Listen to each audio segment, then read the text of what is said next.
Pourquoi le fusible ne saute-t-il pas, demanderez-vous? Voici pourquoi.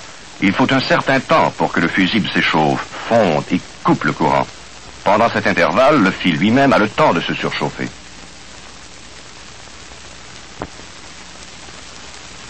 Nous allons le constater à l'aide de cette installation dont le filage, le fusible ou le coupe-circuit ont été faits pour une charge de 6 ampères.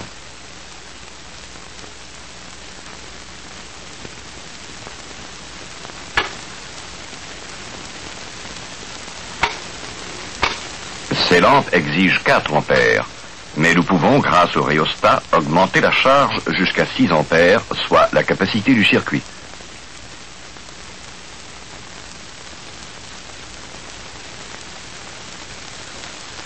Branchons ce fer à souder qui accroît encore la charge.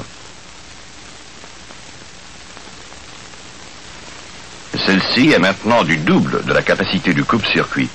Et malgré cela, ce dispositif ne se déclenche pas, bien que les fils subissent un surchauffage.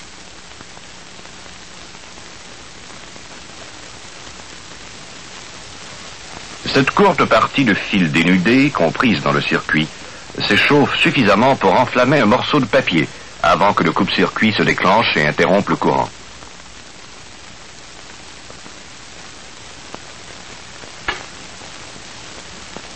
Répétons l'expérience avec le fusible de 6 ampères.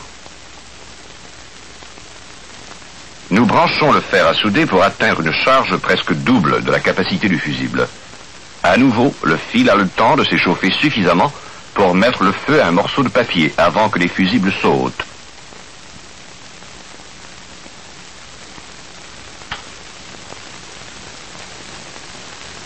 On voit de cette façon que même des fusibles et des coupe-circuits de capacité appropriée n'empêchent pas complètement le surchauffage des fils.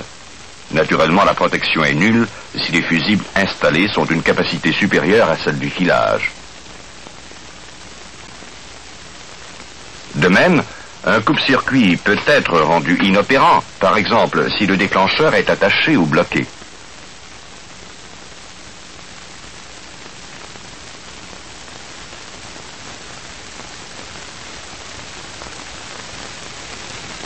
Voyons maintenant certains phénomènes généralement incompris.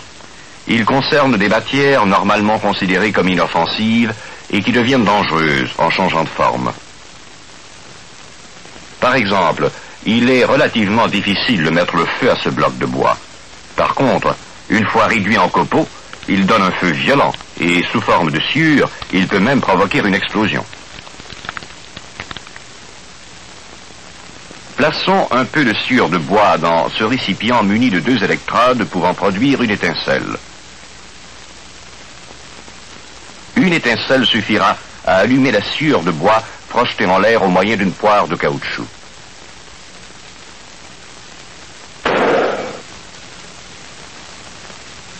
Un morceau d'acier ne peut être allumé avec une flamme de briquet, mais le même métal, sous forme de laine d'acier, peut brûler.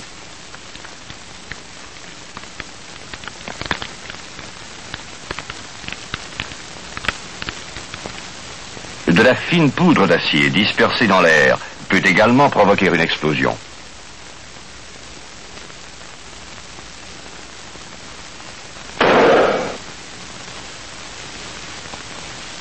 La farine ne prend pas feu dans une tasse, même si on la met en contact avec une flamme découverte. Mais il suffit d'une étincelle pour provoquer une explosion si la farine est en suspension dans l'air.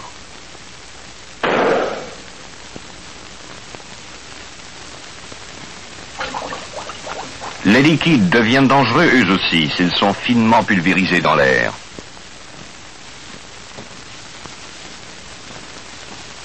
Nombre de solvants vendus comme liquides nettoyeurs sans danger s'enflamment instantanément quand on les vaporise à proximité d'une flamme découverte. De même, beaucoup d'insecticides, ainsi que certains fixatifs pour les cheveux, s'enflamment lorsqu'ils sont vaporisés à l'air et mis en contact avec une source de chaleur. Les encaustiques et cires pour meubles, que l'on considère normalement comme ininflammables, brûlent pourtant très facilement, comme vous le voyez. Il est une autre précaution importante à ne pas oublier. Ne placez jamais de combustible liquide dans des récipients fragiles, par exemple en verre. Des liquides comme l'essence et l'alcool se dilatent considérablement quand leur température s'élève. La chaleur du soleil ou d'un radiateur rapproché est suffisante pour faire augmenter de 15% le volume de ces liquides.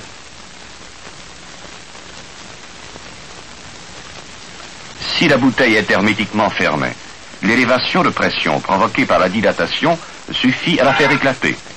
Pour la conservation des liquides inflammables, il faut se souvenir aussi qu'un bidon vide de son essence est beaucoup plus dangereux qu'un bidon plein.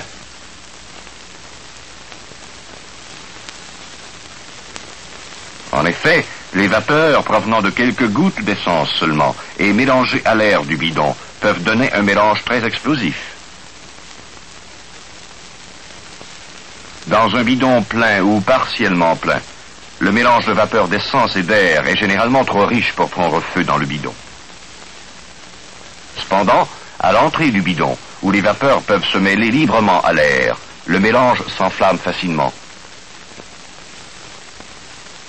Les peintures diluant alcool, huiles à chauffage sont plus dangereux, car leurs vapeurs peuvent s'enflammer dans le récipient. En effet, la pression de leurs vapeurs est plus basse et de plus grandes quantités d'air peuvent demeurer à l'intérieur du bidon pour former un mélange inflammable et explosif.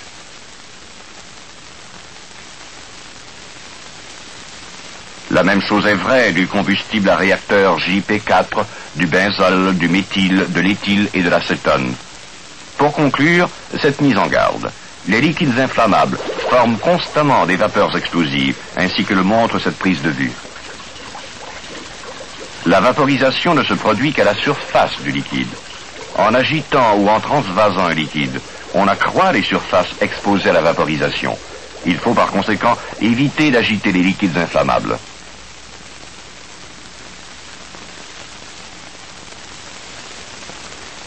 Ce film vous a montré pourquoi de nombreuses substances doivent être considérées comme dangereuses au point de vue des incendies.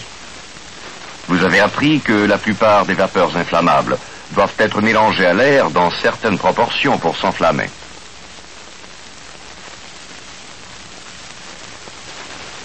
D'autre part, ces vapeurs sont plus lourdes que l'air et tendent à descendre au niveau le plus bas.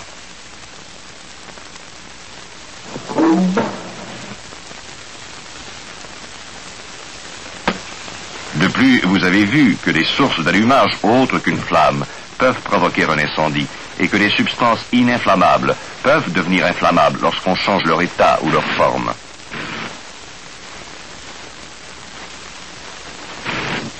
Vous avez vu enfin pourquoi il faut être prudent en travaillant à proximité de liquides inflammables.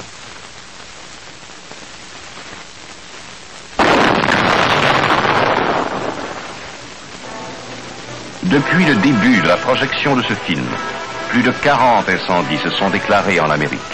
Il y a eu un incendie destructeur toutes les 30 secondes. Faites en sorte que votre négligence ne cause pas de tels dégâts. Ne soyez pas la cause de la mort d'un être cher ou de la perte d'une maison. N'oubliez pas que si vous connaissez les risques de feu, vous pouvez prévenir un incendie à temps.